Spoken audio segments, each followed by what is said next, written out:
Sub-Commander Ilenne Thax had counted many things in her life, but she had never counted a single Vashari ship lost. Not one. In her lifetime, the number stood at 0, and every soldier around her had been raised to believe it always would. So when the fleet slipped across the dark edge of a small yellow star system, past the frozen rocks where no warmth reached, she felt the old certainty settle over the bridge like a second skin.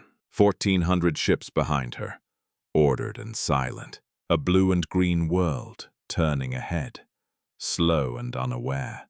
Commander Vharon Sel stood at the center of it all, hands folded behind his back, and spoke the words the Ascendancy had lived by for 12,000 years. "We do not fight for what we want," he said. "We arrive, and it is given." He believed that the way most creatures believe in gravity, and in a little under 6 days, Ilenne Thax would begin counting the dead, and she would not be able to stop. The Vashari Ascendancy had ruled a great arc of the galaxy for longer than most of its member species could remember. It had grown so large and so old that war had become a story its soldiers told rather than a thing they did. Whole generations served, rose through the ranks, and retired without ever firing a weapon in anger, because no one fired back. When the Ascendancy wanted a world, it sent a fleet, and the world looked at the size of that fleet and chose to keep living. That was the arrangement. That was the mercy, as the Vashari understood. Mercy. Bend, and you are spared. Break, and it is your own doing. Commander Vharon Sel had been given this operation because he had never known anything but success. He had brought dozens of worlds into the fold, and not one of them had cost him a ship. His record was so clean that younger officers studied it the way scholars study scripture. He was old, even by the standards of his kind, and he carried his years like armor. Nothing surprised him anymore. Nothing was allowed to. He turned to the wide screen above the bridge where the target world hung in false color, and he told his officers what he had learned about the creatures who lived there. They called themselves humans, he said.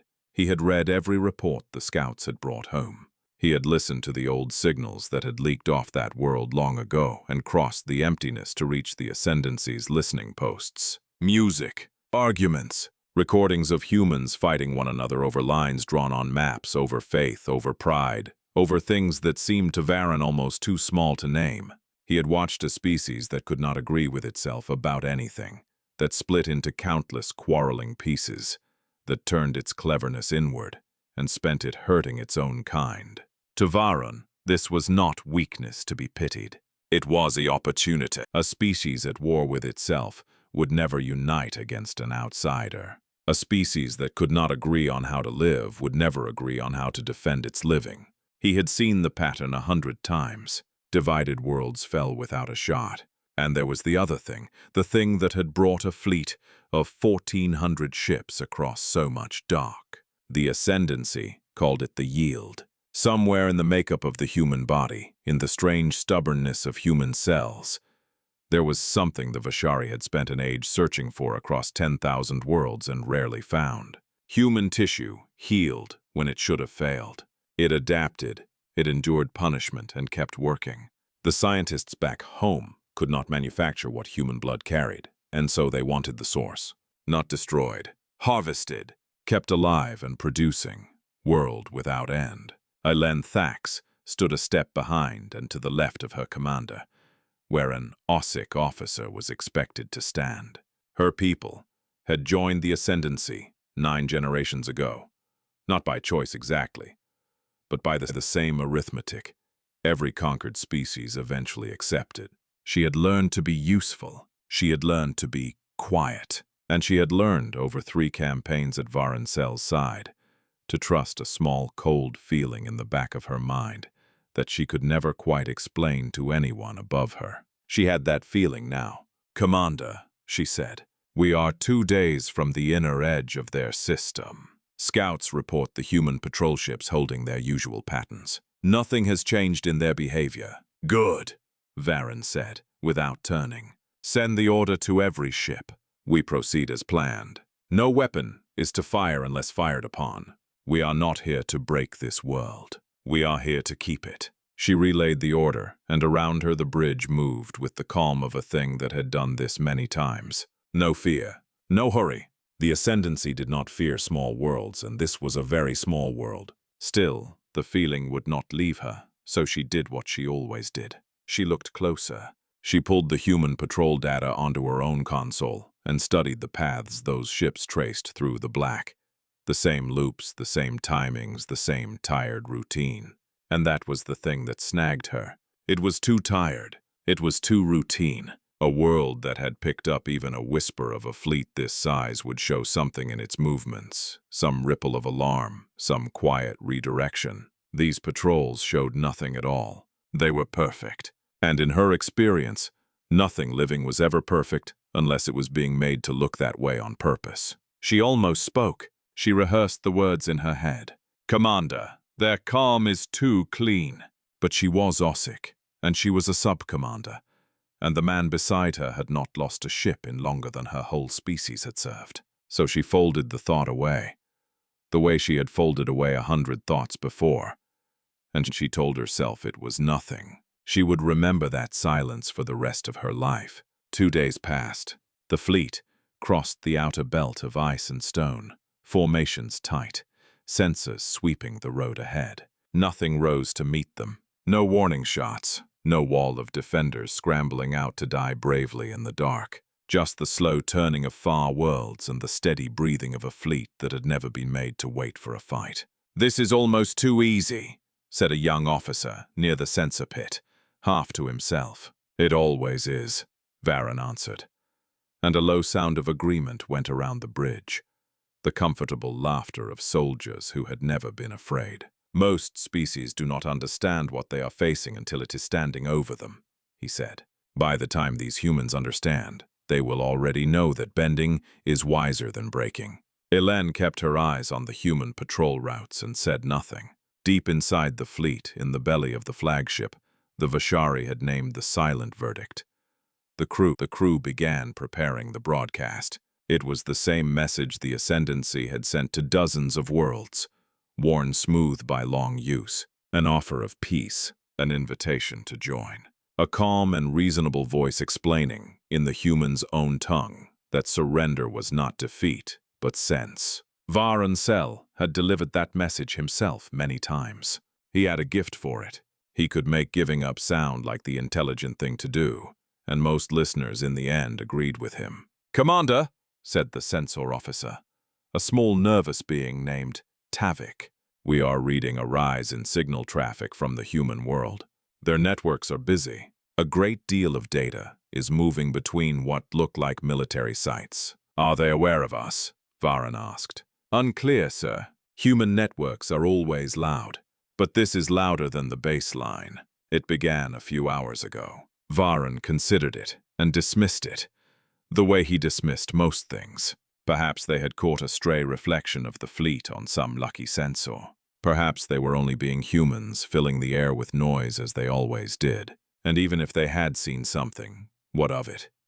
There was no answer to 1,400 ships that a world with a handful of patrol craft could give. At worst they would panic, and panic made the work easier, not harder. "Continue as planned," he said. "We send the message when we are close enough that they can measure us. Let them see the size of the thing that has come for them before it speaks. Fear does half the labor for us." The fleet pressed inward, past the great banded giant, past the small red world, closing on the pale blue point that was the reason for all of it. And Vharon read the human strength reports one last time, wanting certainty. A modest fleet, kinetic weapons and thin shields. Their largest warship, barely the size of a Vashari escort. Their technology, decades, perhaps centuries behind his own. There were no surprises in the numbers. What Vharon Sel did not know, what none of his scouts had brought him, was that every one of those numbers was old. They had been true once. They had been carried across so much dark that they had gone stale in transit, like light from a star that has already died. The world he was reading about no longer existed. Something else lived there now, and it had been waiting for him longer than he had been coming. The fleet crossed a line in the empty black that no Vashari instrument marked and no Vashari officer felt. On the far side of that line, alarms sounded. Not on the silent verdict, not anywhere in the Ascendancy formation. They sounded deep beneath the surface of a small gray moon, in a room carved out of solid rock where human officers watched 1,400 ships bloom across their screens and understood, at once and completely, exactly what they were looking at. This was not a scout. This was not a probe. This was a fleet come to take a world. A message went up to the highest levels of human command, short, rehearsed, held ready for years against the chance it might one day be needed. They have crossed the border. Begin Keystone Protocol. Far above, certain of an easy day, Commander Vharon Sel gave the order to open a channel toward the blue world. It was time, he believed, to offer these humans the chance to bend before they broke. He had no idea the choice had already been made, long before he ever arrived, and that the choice was not to bend. Beneath the gray moon, in the room they called Keystone Command, General Mara Halden stood in front of a screen that held the whole enemy fleet in a single frame.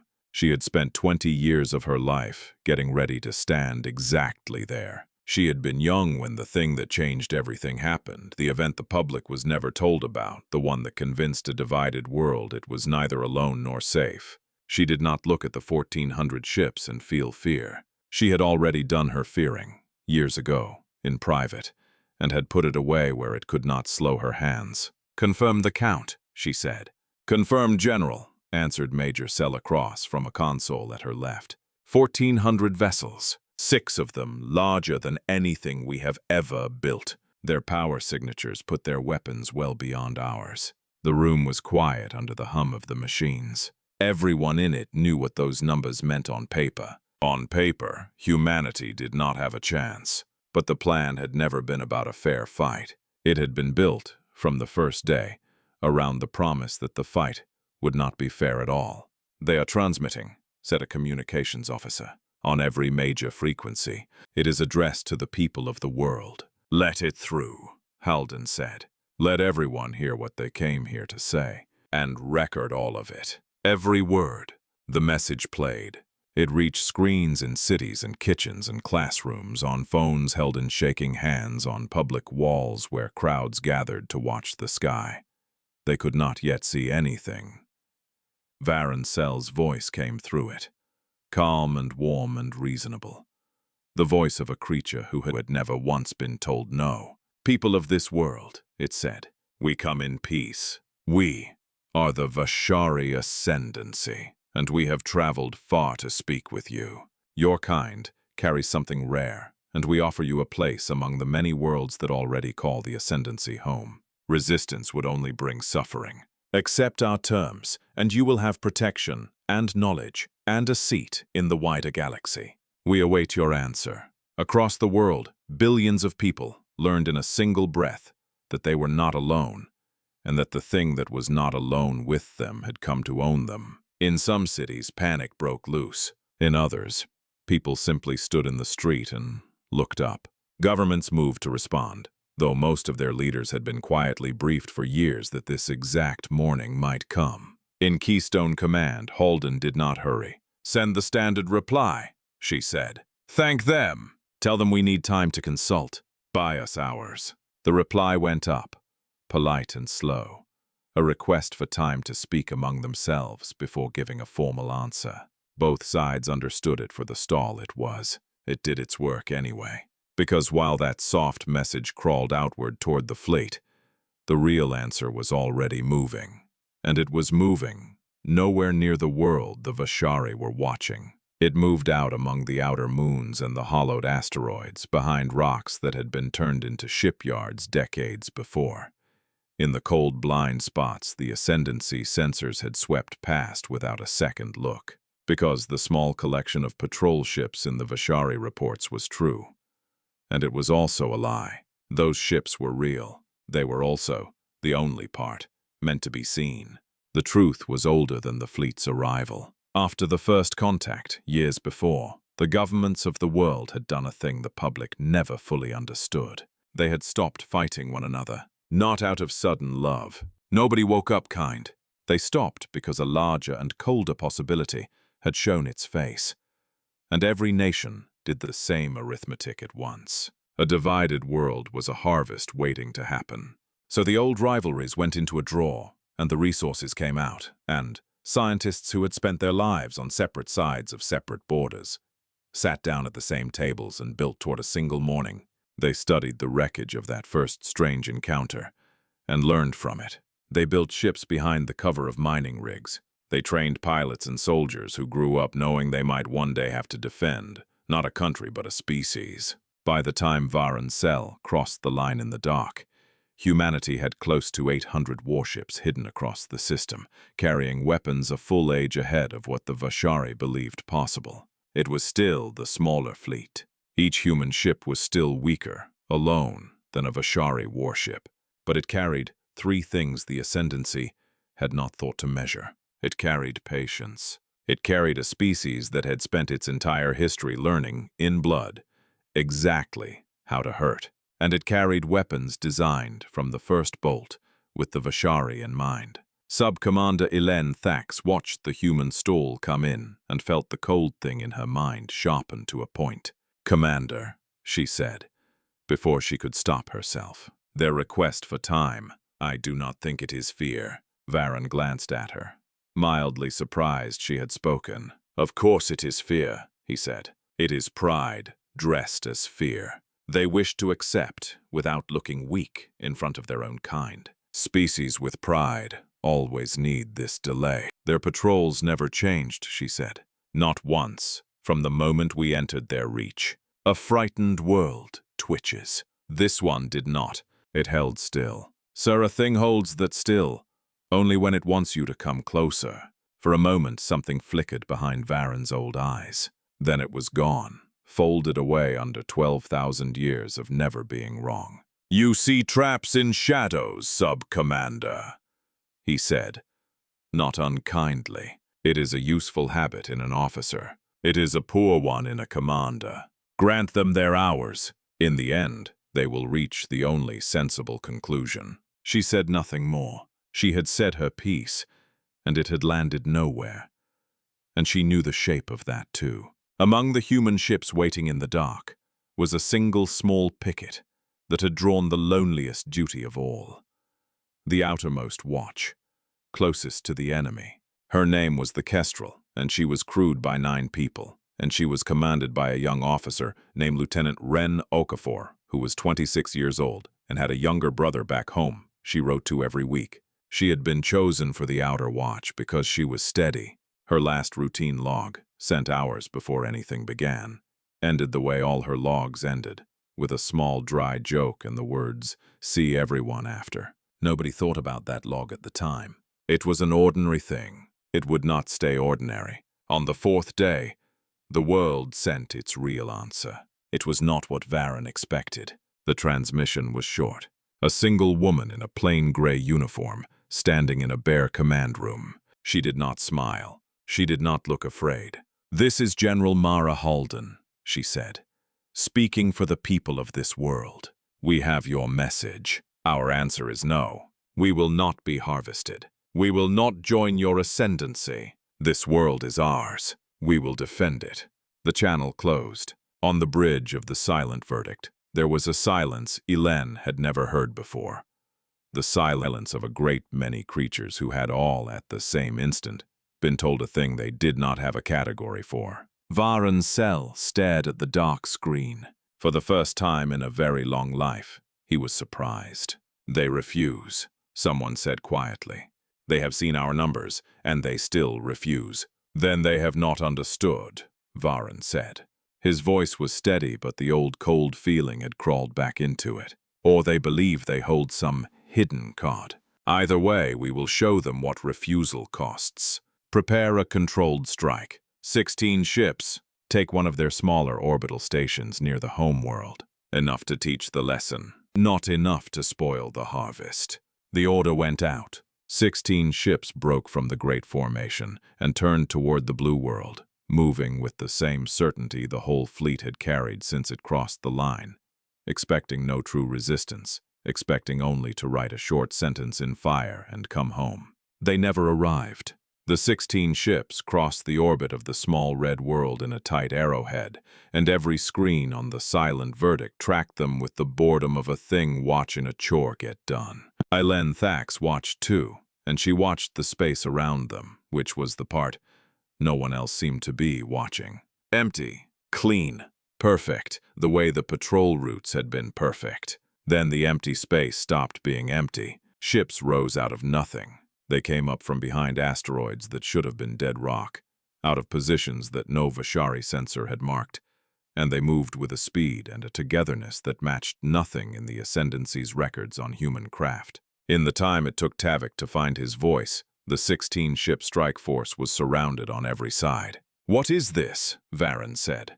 It was not a shout. That was the worst part. Ilenne would think later. He said it quietly, the way a man says a word he does not yet believe he needs. "Unknown, Commander," Tavik answered. And his voice was not quiet at all. "They were not there. They were not on any scan.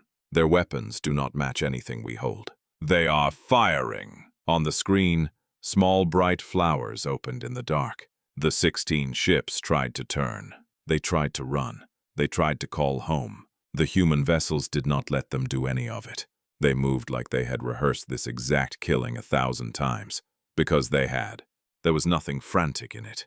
There was only precision. And precision, Ilenne understood in that moment, was a kind of patience made visible. 4 minutes. In 4 minutes, 16 ships of the Vashari Ascendancy were gone.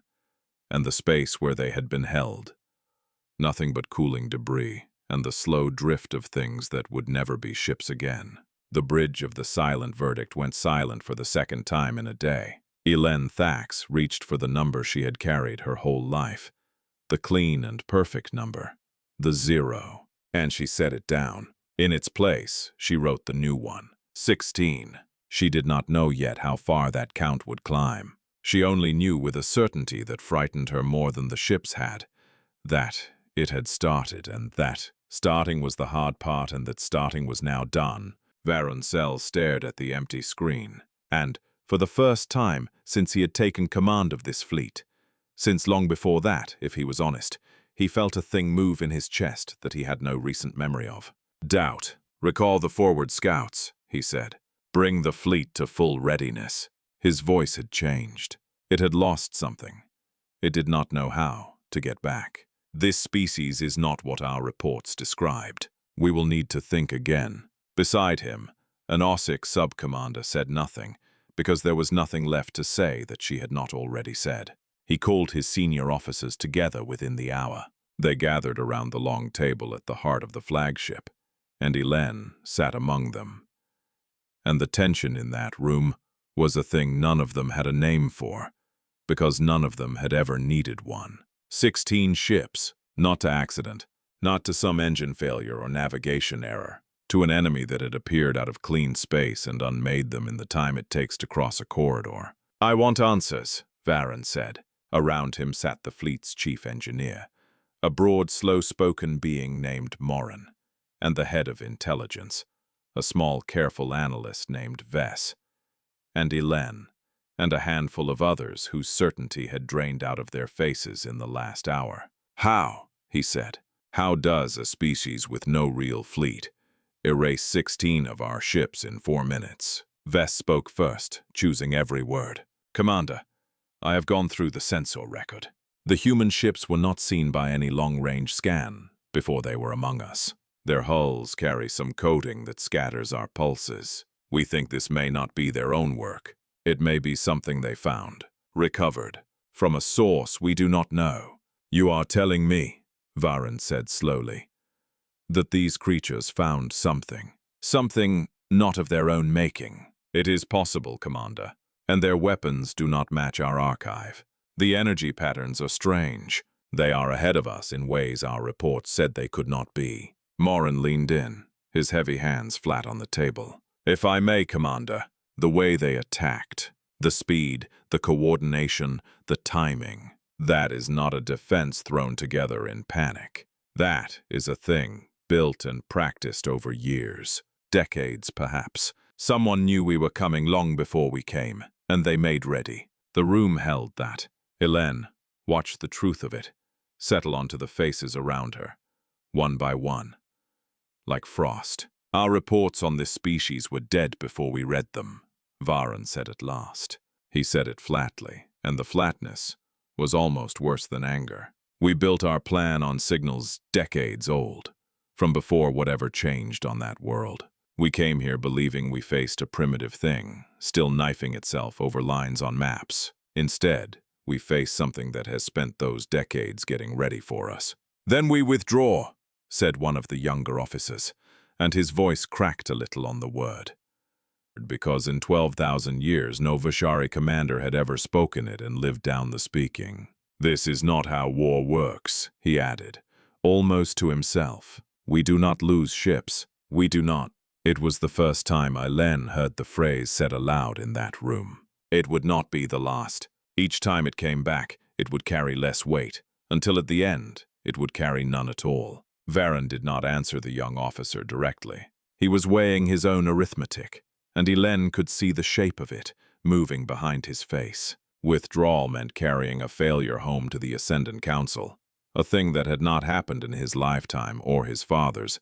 It meant abandoning the yield, the thing the whole Ascendancy had crossed so much dark to take, a resource that might take another age to find. And under all of it, though he would never have named it, there was the plain, unbearable weight of his own perfect record.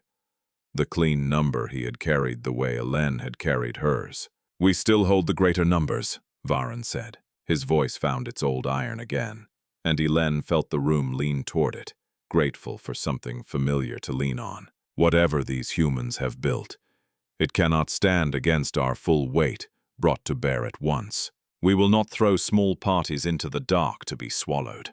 We move as one, 1,400 ships, less the 16 we have given, advancing together, our numbers as our shield. If they wish to see a real battle against the Vashari Ascendancy, we will show them one. The order went out, and the great fleet drew itself together and began to move as a single body, a wall of ships filling the sensor screens across the whole system. It was a sight built to break the nerve of anything that saw it. And for 12,000 years, it always had. Far below, in Keystone Command, General Halden watched that wall begin to advance, and her face did not change. They are moving as one now, Major Cross reported. No more small parties. Our first strike taught them caution. Good, Halden said. Caution is slow. Slow is what we want. Order the fleet to begin. Phase 2. Phase 2 was a thing the Vashari had no way to see coming, because it rested on tools and ideas that no species in the Ascendancy's long memory had ever met. Human scientists, working from what they had recovered years before, had built small devices they called disruption mines. They did not explode. They sat silent and unseen at chosen points across the dark, invisible to any ordinary scan until the moment they woke. When they woke, they threw out a short burst of energy that folded a ship's shields and weapons for a few seconds. Only a few. It was enough. A few seconds was all a waiting human strike needed to land a blow that met no wall. The Vashari fleet, advancing in its proud, tight formation, moved into a stretch of empty-looking space that had been seeded long ago and very carefully with these sleeping things. And as they passed, the sleeping things began, one after another, to wake. Commander, Thax said, and there was no boredom left anywhere in him now. Multiple ships reporting shield failures. Something is reaching into our systems. We cannot find the source. Vharon's eyes narrowed on the display. Where? He said. Where is it coming from? He did not get his answer from Thax. He got it from the dark itself, which opened all around his fleet at once and let the humans out. They rose from cloaked positions all around the Vashari formation and drove straight for the ships whose shields had just folded, and the battle that followed was unlike anything in Ilenne Thax's experience, or in any experience the Ascendancy still remembered. Ship after ship took heavy fire in the opening breaths. Defenses stripped bare a half-second before the human blow arrived, as if the whole thing had been choreographed by someone who could see a moment into the future. Because in a way someone could. The mind saw it. The mines made the future, and the humans only had to be ready to step into it. "Return fire," Vharon ordered, and his voice was sharp now. The calm gone. "All ships, engage." And here was the thing that steadied the Vashari at first. They still had the numbers. They still had the raw weight of 1,400 ships against something smaller. And once their weapons found their footing, the battle began slowly to even. For every Vashari ship the humans folded and killed, they lost one or two of their own in the trade. Human ships were fast and clever and well-armed, and they were still, one against one, the weaker thing. Vharon watched the exchange and felt his certainty try to return. On the bridge of the human flagship, a vessel called the Vigil, Admiral Rourke Vale watched the same numbers from the other side, and did not like them either. "We are taking losses, sir," his tactical officer said. "The mines bought us the opening. Their weight is starting to tell." "Hold the line," Vale said. "We are not here to win this in one blow. We are here to bleed them for every meter. Fall back to the second positions. Keep fighting as you go." Exactly as planned. The human fleet began to give ground, and it gave ground the way a good fighter gives ground, never stopping, never turning its back, drawing the Vashari deeper into the system toward places that had been made ready for them years before. And Vharon, watching them fall back, let himself feel the thing he most wanted to feel. "They are retreating," he said. "Perhaps they have understood their position at last." "Or perhaps," Ilenne said, "they are taking us somewhere." He did not answer her, but the doubt was back in his eyes, and this time it did not fully leave. And both of them knew that stopping now with his fleet already bloodied and the enemy in flight before him would look like a loss of nerve in front of every officer aboard, and that the Ascendant Council, watching the reports come home, would never accept a commander who halted an advance out of caution against a fleet a fraction of his size. "We continue," he said. "Keep the formation tight. Watch for their tricks." The pursuit lasted 2 days. The humans gave ground slowly, turning to bite before slipping back, always taking something with them before they went. And the great fleet, for all its size, found itself losing ships at a rate no one aboard had ever seen. A few here, a handful there, small numbers, each one. But Ilenne kept the count, because someone had to, and the count did not care that the numbers were small. It only cared that they added 90 ships by the end of the second day. 90, a sliver of the whole, and more than the Ascendancy had lost in the lifetime of everyone in the room. Somewhere in those 2 days, out on the ragged edge of the fighting, a small human picket named the Kestrel was caught in the open with her drives damaged and no way home. Ilenne saw it happen on a corner of her display. One small human ship against 3 Vashari escorts, a thing that could end only one way. She should have looked away. She had a battle to help run, but she found the Kestrel's open channel. The way she found small, closer things when the large ones grew too heavy, and she listened. The voice on it was young and steady. It read out coordinates in a calm, flat tone, passing the position of the Vashari escorts back to the human line so that someone else could use what the Kestrel could no longer use herself. There was no fear in it. There was a small, dry remark to the crew about the state of the ship, and a short pause. And then the voice said, quietly, "This is Okafor, signing off. See everyone after." And then the channel was only noise. Ilenne Thax did not know what the words meant. She would learn later. She would learn that "see everyone after" was a thing that young officer said at the end of every message, a small habit, a promise so ordinary that no one had ever thought about it. She would learn the young officer's name was Wren, and that she was 26, and that she had a brother who kept every letter she ever sent. Ilenne learned all of that much later.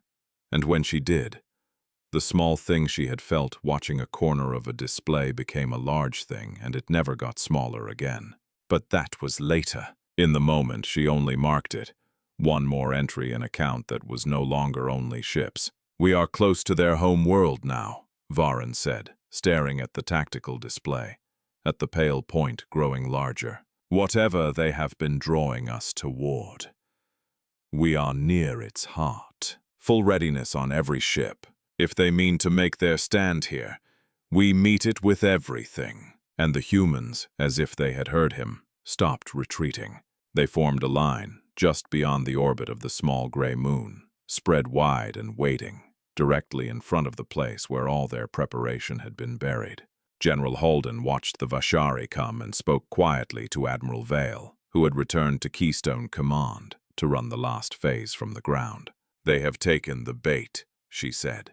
"They think they are near their victory. Now we show them how wrong they are. Are the final defenses ready?" "All of them," Vale said.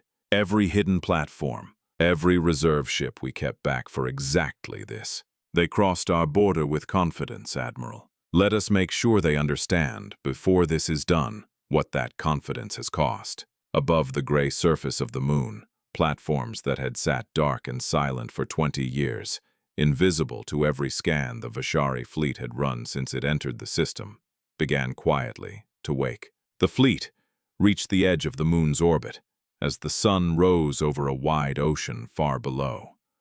Though none aboard the Silent Verdict cared for such things, what mattered to Vharon was the human line, spread strangely wide, almost inviting. It bothered him. It was not how a cornered thing arranged itself. "Their formation follows no doctrine we have on record," Vess reported. "It is almost as if they wish us to commit the whole fleet at once, rather than come in careful waves." "Then we will not give them their wish," Vharon said. "Advance in waves.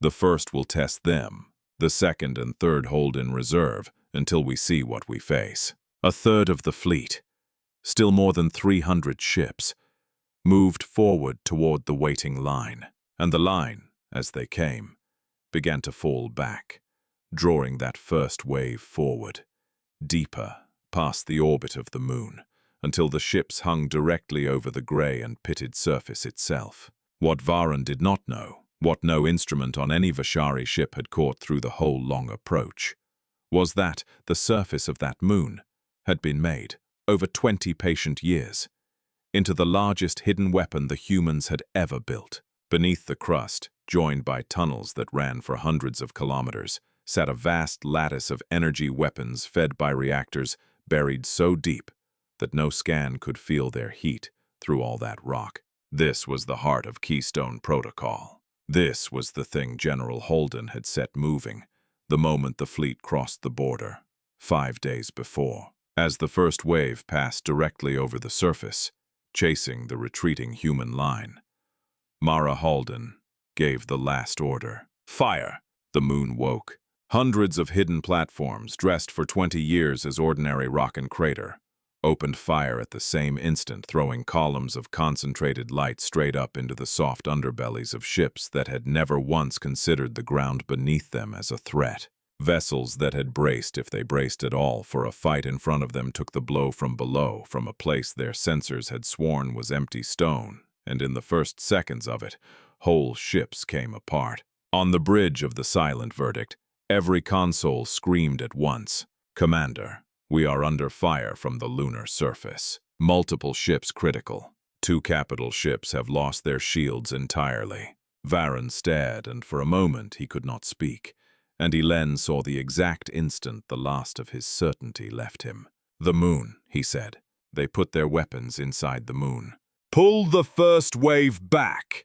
he shouted, finding his voice too late. Full retreat from lunar space. But retreat from a place this deep and this fast was not a thing that could be ordered into being. The first wave was caught between the light rising from below and the human line that had turned now to press it from the front. The battle in that narrow band of space became something without shape, ships trying to turn while burning, ships colliding with the wreckage of ships that had died a minute before, human vessels moving through all of it with the terrible calm that Ilenne had stopped being able to tell apart from mercy or menace. Where Vashari crews had trained for the look of war, for parades and shows of force meant to frighten rather than fight, the humans had trained their whole lives and their whole history before that, and it showed in every clean and deliberate thing they did.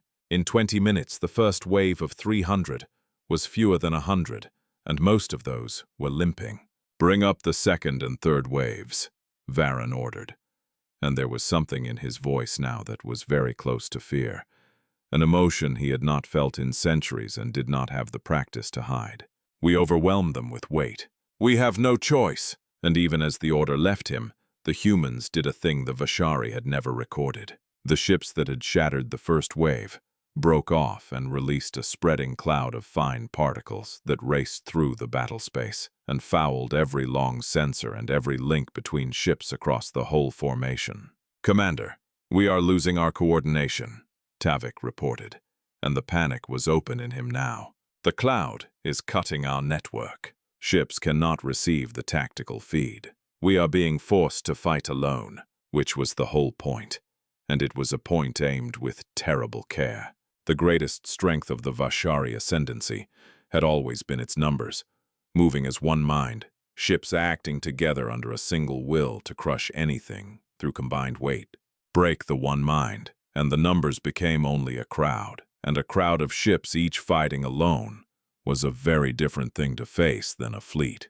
In that fractured space, the Vashari advantage in size mattered less than it ever had, and the human advantage, the skill and the aggression, and the centuries of practiced violence mattered more than the Ascendancy had ever let itself imagine it could.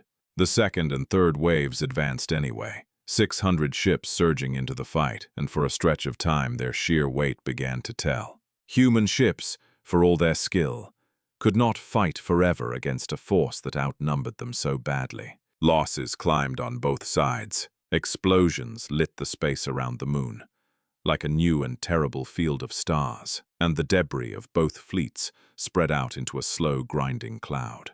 In Keystone Command, General Halden read the casualty reports with a face carved from stone, though, inside her, the weight of every lost ship and every lost crew pressed down without pause. "Admiral, our losses are near 40%, Major Cross reported grimly. "Their weight is starting to break our forward line." "Deploy the reserve," Halden said. "Every ship we held back at the homeworld. This is the moment we built. There is no reason left to keep anything in the dark. And every remaining human warship, including the newest vessels, the ones with weapons that had only just finished their trials, kept secret even from most of the crews who now took them into their first real fight, surged forward into the battle. They arrived just as the Vashari waves, already worn from hours of fighting, had begun to thin from their own losses, and the balance of the whole thing tilted and then tilted again, and did not tilt back. On the bridge of the silent verdict, Vharon Sel watched his fleet die by the screenful. The number that had seemed so overwhelming a few hours before now told a different story in Ilenne's quiet count. Past 400 ships lost, the network still broken, and the humans, hurt, bleeding, showing no sign at all of stopping. "Commander," Ilenne said, and she kept her voice level because someone on that bridge had to. "We must consider withdrawal. If we hold at this rate, we lose the whole fleet." Vharon Sel stared at the display for a long moment. And in that moment, Ilenne watched 12,000 years of unbroken success war against the plain evidence in front of him. He thought of the Ascendant Council. She was sure of it, of how a retreat would be read in the halls of home. He thought of the record he had carried like a second name.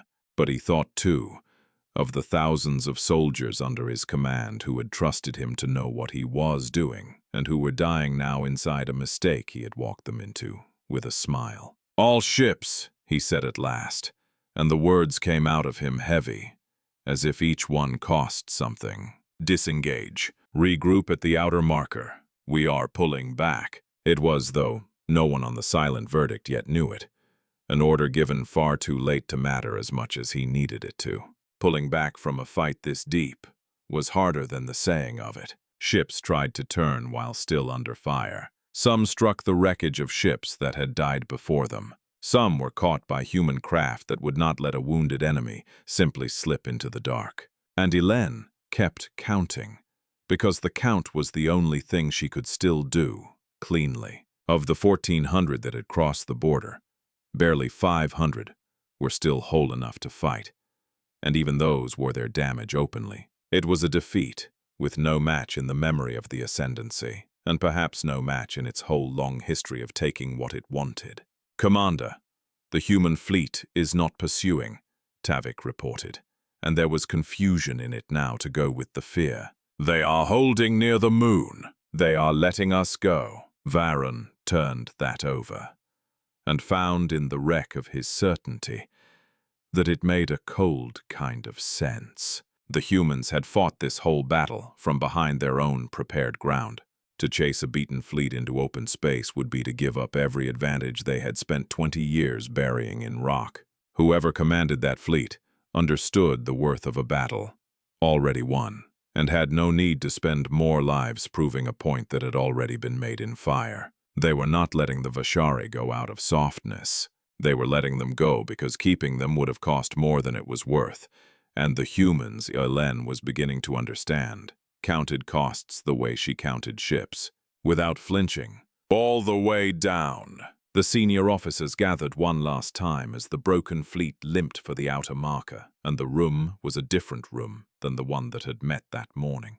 Vess laid out what the intelligence now showed, and it was worse than any of them wanted to hear. The human ships in the final waves had carried weapons more advanced than the ones that had opened the battle, not older reserves brought up in desperation. Newer ones. The humans had gone into the fight holding back their best, and had spent it only at the end, and had still had more in reserve when it was over. They were never afraid of running out, Morin said slowly, as if the thought hurt to shape. We were the ones running out. They had depth. We had a wall, and a wall is only strong until the first breach. The younger officer who had spoken that morning did not say the phrase again. This is not how war works had been said. By then, by half the bridge, each time a little quieter, until it stopped meaning anything at all. Ilenne understood why it had stopped. It had never been a fact. It had been a comfort. It was the thing the Ascendancy told itself, so that it would never have to learn what war actually was. The humans had not argued with the phrase. They had simply shown, patiently and without cruelty, that it was wrong. And then, as the fleet reached the edge of the system, one more transmission came, on the same frequency the peace offer had used 5 days before. It was General Halden again, in the same plain gray uniform, in the same bare room. Her expression was calm, and it was firm, and it held no triumph in it at all, which was somehow the hardest part to bear. "To the commander of the Vashari fleet," she said, "you came with an offer, and we gave you our answer. You crossed our border with confidence. I hope, as you leave, that you understand what that confidence has cost you." She paused, and when she went on, she said the thing that Vharon Sel would carry home like a stone in the chest. "You should know that what you met today was only a fraction of what we are able to prepare. We did not empty ourselves to stop you. We spent a part, and we kept the rest, the way we have kept it for 20 years, and the way we will go on keeping it. This world is ours. We built it and we fought for it, and we will always defend it. Should your Ascendancy ever think of returning, come knowing that go in peace or do not come back at all. The choice, as it has always been, is yours." The channel closed, only a fraction. Vharon Sel sat alone in his quarters after that, staring at the final report, and the 2 words would not leave him. 700 ships lost, tens of thousands of soldiers dead. An operation that was meant to end in a quiet surrender within days had instead become the worst disaster in the recorded history of the Vashari Ascendancy, and the woman who had done it to him had told him, without a single raised word, that she had not even used her full strength to do it. He thought about the halls of home, and the council, and the report he would have to give. And, under that, colder, he thought about what these humans truly were, because he had been so wrong about them, that the wrongness itself frightened him more than any weapon. Here is the thing the Vashari would spend a generation trying to understand, and here is the thing that was worth stopping a moment to say plainly, because the whole story turns on it. The humans were not a gentle people who had learned to fight. They were a violent people who had learned when to stop. Their world was hard. It had tried to kill them in 1,000 ways before they ever left its surface, with cold and heat and hunger and one another, and it had failed. And the failing had shaped them. For all their history, they had honed the craft of hurting each other. And somewhere in that long and bloody schooling, They had learned the one lesson the Ascendancy, in all its comfort, had never needed to learn. A species that spends its entire past studying how to harm eventually learns in its bones exactly how much harm is enough, and then, unlike almost anything else in the galaxy, it learns how to hold the rest back. The recovered technology mattered. The hidden fleet mattered. The weapons in the moon mattered, but none of it was the reason the Vashari lost. They lost because they met, for the first time in 12,000 years, a people who had already looked into the worst of themselves and had decided what they would and would not do and could not be frightened out of that decision by the size of anyone's fleet. Vharon Sel had come to harvest a divided and primitive thing. He had found a united and terrible one that had chosen, of its own will, to be no crueler than it had to be. And that restraint, he understood now, was not weakness. It was the most dangerous thing he had ever stood against, because it meant the humans always had more they were choosing not to use. There was one more weight in the report, and it was the one that would matter longest. Humanity's existence was known now, the location of their world, the strength of their defense, the story of the fleet that had come to take them and left in pieces. All of it was loose in the dark now, running along the trade routes and the old Ascendancy channels, out of anyone's power to call back. The humans had not asked for that. They had wanted to stay quiet. But a thing this large could not stay quiet, and now the whole slow-listening galaxy would learn that there was a small blue world at the edge of the map that had done the one thing no world was supposed to be able to do. That was a problem for another day. For now, Vharon Sel had a broken fleet to carry home, and a defeat to somehow survive, and a phrase he could not stop hearing in a calm human voice. Only a fraction. Ilenne Thax stood her watch as the fleet crawled into the dark, and she looked at the count one last time before she let herself rest. 700. She had begun her life at 0, and she had promised herself, in the panic of the first 4 minutes, that she would remember every number the count passed through. She had kept that promise. She would keep it for the rest of her days. And somewhere in the middle of that long climb, she knew, between the 16 and the 700, there was a single entry that was not a ship at all. It was a young voice reading coordinates in the calm before the noise, and a small ordinary promise at the end of it. See everyone after, that she did not yet fully understand, and that she already could not put down. Not every ship in the fleet made the journey out. Some were too broken to run, and their crews spilled into small emergency lifeboats and pushed away from the dying hulls, hoping to be gathered up by anything still able to travel. Dozens of those lifeboats drifted through the cold outer system in the days after the battle, carrying the survivors of a fleet that had come for an easy harvest and left as a beaten, humbled thing, fleeing the world it had meant to own. Some of those lifeboats were found by human patrol ships, sent out quietly once the fighting had stopped, looking for survivors, both human and Vashari. General Holden had given the order herself, and it was an order that surprised more than one of her officers, given everything that had just been done to their world. "Bring in any survivor you find," she had said, "ours or theirs. We won this because we prepared, not because we are cruel. Let the galaxy learn that humanity fights hard when it is threatened and does not abandon the helpless once the fighting is done.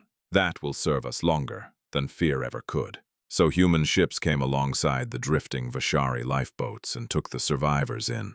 They dressed their wounds. They fed them. They held them not quite as prisoners and not quite as guests, in a space the humans did not seem to have a clean word for, while what to do with them was worked out slowly and carefully, once the dust had settled. Among those taken in was a young Vashari officer named Teren, who had served aboard one of the ships that came apart over the moon. He was junior, and he was frightened, and he had been taught his whole life how conquered species treated captured enemies, which was to say, he expected to be made an example of. He expected pain, or a quiet execution, or at best to be kept as something to bargain with. Instead, he was given a bed and food he could actually eat once they worked out what he could eat, and after a time, the chance to speak with the humans who guarded him, who seemed, strangely, to want to understand the Ascendancy more than they wanted to punish it. "Why do you help us?" Toren asked one of his guards, an older soldier named Sergeant Callum Reeve. One long, quiet shift when neither of them had anything better to do than talk. "We came to harvest your world. You should hate us." Reeve thought about it for a while before he answered. The way a man does when the question is a real one and deserves a real answer. "Because how we treat you now," he said, "says more about who we are than the battle we just won. We fought you because you left us nothing else. That does not mean we have to turn into the thing we were fighting in order to do it. Anyone can be hard to the people who came to hurt them. It is a small thing to be. The harder thing, the thing worth being, is to stay yourself after you have won."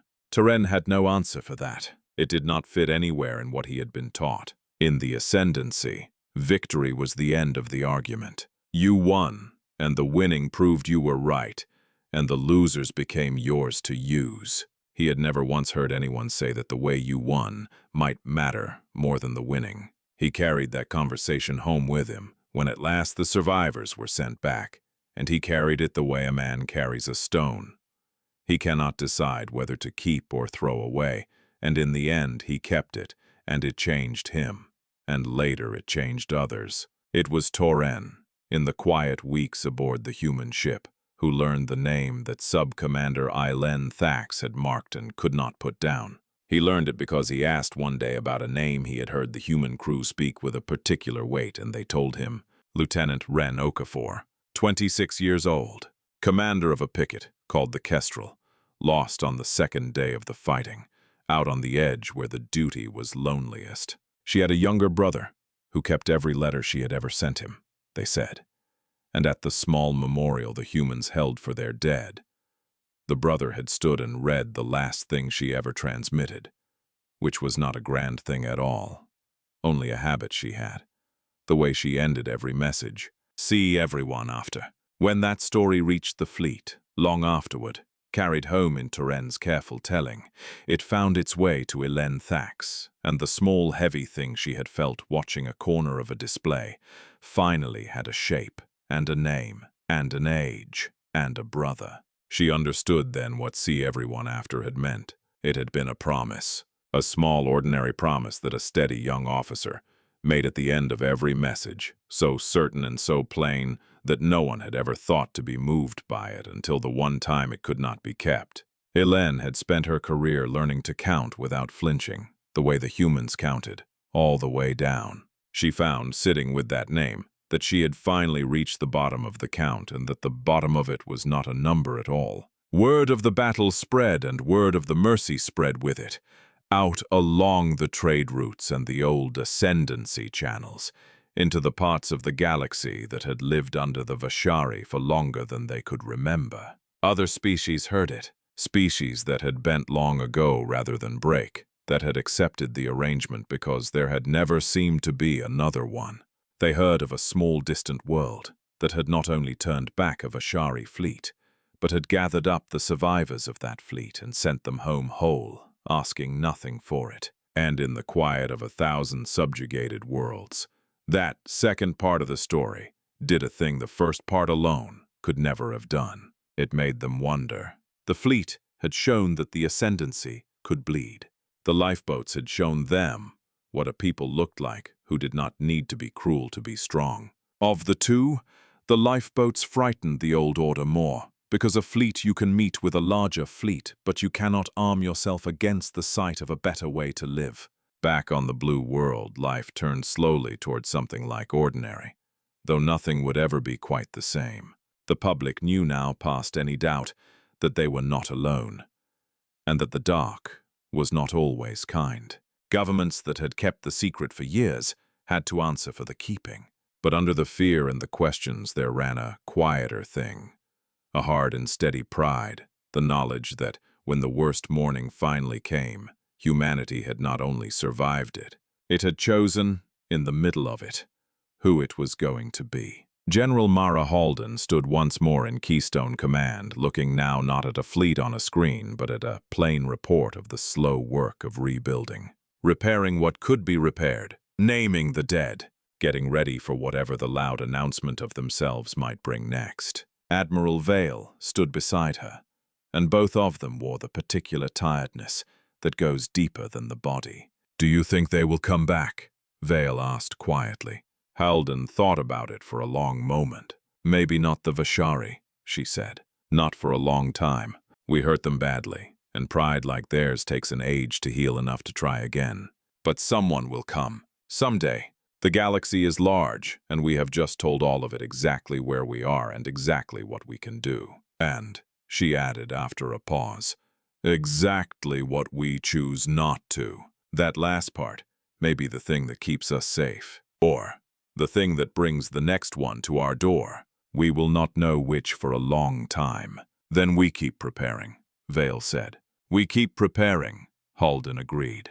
"That is what we do now. That is what we will always do." Far out in the dark, the broken Vashari fleet carried its lesson home, and the lesson would echo through the halls of the Ascendancy for generations, though not in the way its commanders feared and not only in the way its enemies hoped. Somewhere in that fleet, an Ossic sub-commander who had begun her life at a count of 0 and had watched it climb to 701, kept her own quiet record of what had happened, and when, at last, she stood before the Ascendant Council to give her account, she did not say, "I told you so," though she had earned the right to. She said something more useful. She told them what she had learned in a young human's calm last words and in an old sergeant's answer to a frightened boy, that there was a people out at the edge of the map who had looked into the worst of themselves and chosen mercy, and that mercy, from a people who could have ended you, was the one weapon no fleet in the galaxy had any defense against. She told them the wisest thing the Ascendancy could do was learn from it before it was learned the harder way. And far below, on a small blue and green world that had just proven itself stronger and stranger than anyone in the galaxy had guessed, humanity turned its eyes back toward the stars, not wondering anymore whether it was alone, wondering instead what else was out there in the vast and endless dark, and standing ready, quiet and unbroken, to meet it. They had come to harvest a world and found a guardian waiting. They had crossed humanity's border with confidence. They left in lifeboats, and the world they left behind kept its long watch over the deep, the way it had promised itself it always would.